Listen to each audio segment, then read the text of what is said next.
am glad you decided to join me in my library today. I have another story for you, so please sit back, relax, and listen. It started many years ago. I don't remember the exact day or moment that the clock stopped. I was sitting on my back porch, enjoying the fresh, cool breeze that graced the day, when I noticed that the entire world had gone silent. The sound of cars, children playing, and dogs barking that had been present only moments before had vanished. It took a couple of minutes for me to realize what exactly was wrong. The absence of sound is unnerving, and once you notice it, it's hard to ignore. There were still birds in the air, and I could see the trees swaying, feel the cool spring air on my skin. Still, the silence persisted. My gaze landed on something strange. From the corner of my yard, the absence of light. It wasn't normal darkness, nor the shade from a tree that I was witnessing, but complete and utter darkness in the shape of a figure. Confusion and fear had me standing up from the patio chair. Instead of moving towards the unknown entity or retreating in fear, I stood stock still, afraid to move further. While my brain worked out what to do next, the darkness started moving, if you could call it that. It just seemed to be getting closer. It reminded me of the scenes in horror movies where the lights blink and suddenly the thing is right in front of you. Except we were outside with no lights to speak of. Quickly, I turned and entered the house, slamming and locking the door behind me. I moved to the kitchen to grab a knife. I wasn't quite sure how much help that would be, but it made me feel safer in the long run. Next, I went for the cell phone that had been plugged up on the kitchen counter. While retrieving it, I noticed that the clock on my stove read 3 a.m. That was not possible when only moments before I'd been outside with the sun shining through the clouds. It must be wrong. The electricity had likely went out and reset the clock.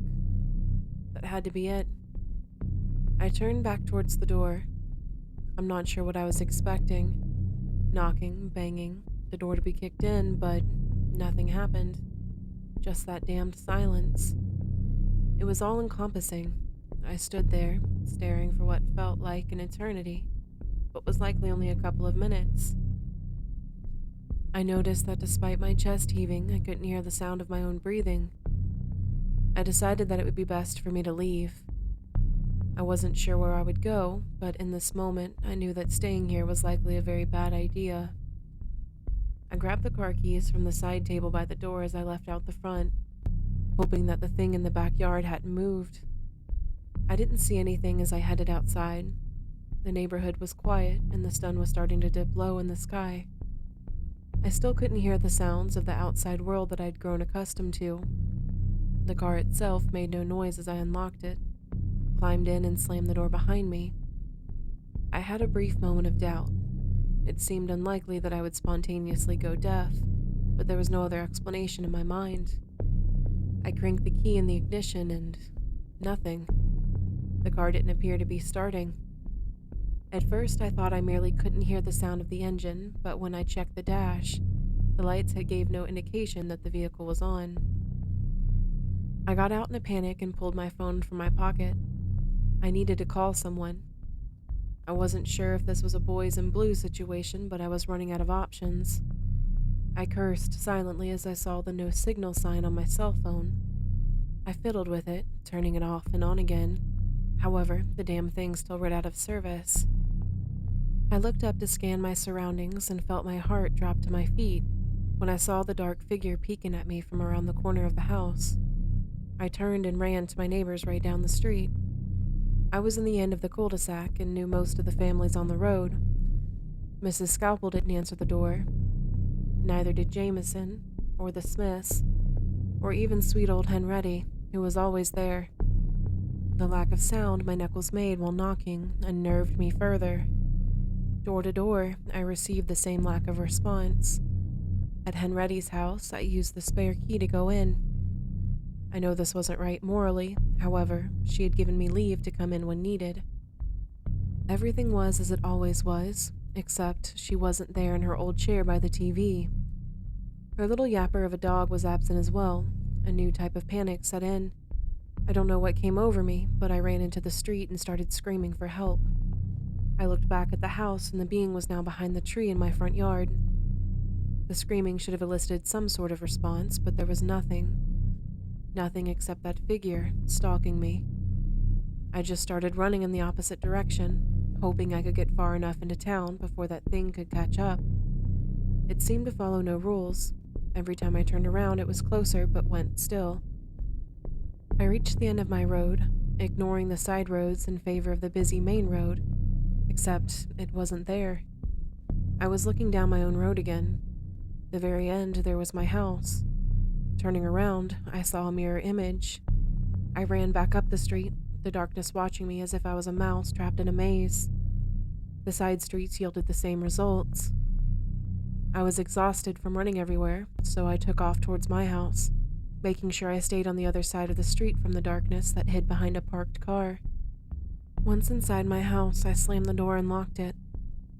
With no idea what to do or where to go, I slid to the floor and wept silently. I have lived like this for 3 years now, and I just don't know how much longer I can take it. I never get hungry nor thirsty, but that doesn't mean I don't crave the taste of my favorite foods. Whatever this strange reality is, there's nothing in the pantries or kitchen. Even the stash of candy I'd hidden in my office is no longer there. Each day, the darkness gets a little bolder. It's taken to hiding in areas and popping out to scare me, or watching me from a close distance. I don't know what game it's playing or why it hasn't caught me yet. It's not like I have far to run, and yet it persists on its relentless stalking. I feel like I have grown mad. I miss my family, my neighbors, and even my coworkers.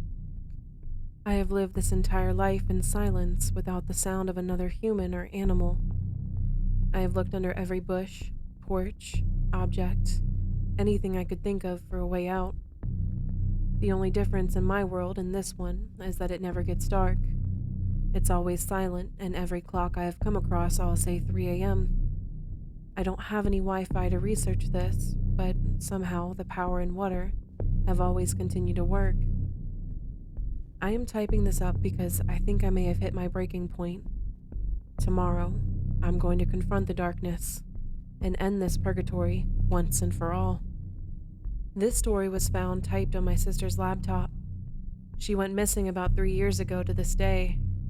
When I got this back from evidence, I had hoped to find something, anything that would point to her whereabouts, but this was the only thing that came even remotely close to explaining it.